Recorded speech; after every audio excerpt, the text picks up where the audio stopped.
Sir मैं प्रथम batch से हूँ। हाँ तो जी। एक जो लेक्चर देखना है उसका जो फ्लो होता है लेक्चर के बाद क्या-क्या करना चाहिए उसमें थोड़ा डाउट था। मतलब लेक्चर देखना है फिर मॉड्यूल सॉल्व करना है कि डीपीपी सॉल्व करना है कि पीवाईक्यू सॉल्व करना है, कैसे सॉल्व करना है, अप्रोच कैसा होना चाहिए?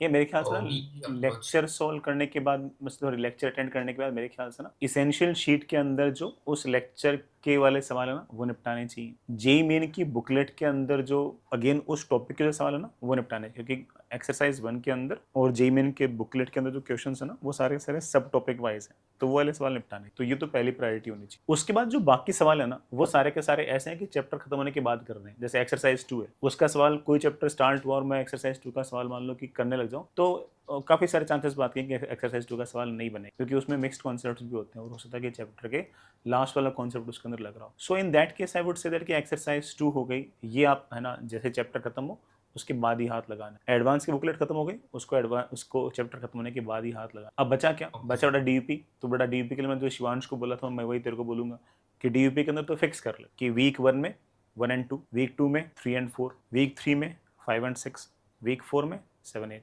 ऐसे करते करते बड़ा डीपीएस करता है। तो डीपी का तो बड़ा बिल्कुल सिंपल एल्गोरिदम हो गया, उसमें कुछ सोचना ही नहीं है ना। शीट के अंदर एक्सरसाइज 1 और जेमेन की जो बुकलेट है वो बड़ा चैप्टर के साथ साथ कर ले, और बाकी जो सब कुछ है ना वो एक चैप्टर लेट चल ले। जैसे मान ले कि फिजिक्स में तू चैप्टर नंबर 6 पढ़ रहा है, तो एक्सरसाइज 2 किसकी कर रहा है, चैप्टर नंबर 5 की। ठीक, बस इतना सा बड़ा आराम से आपका काम बन जाएगा ना।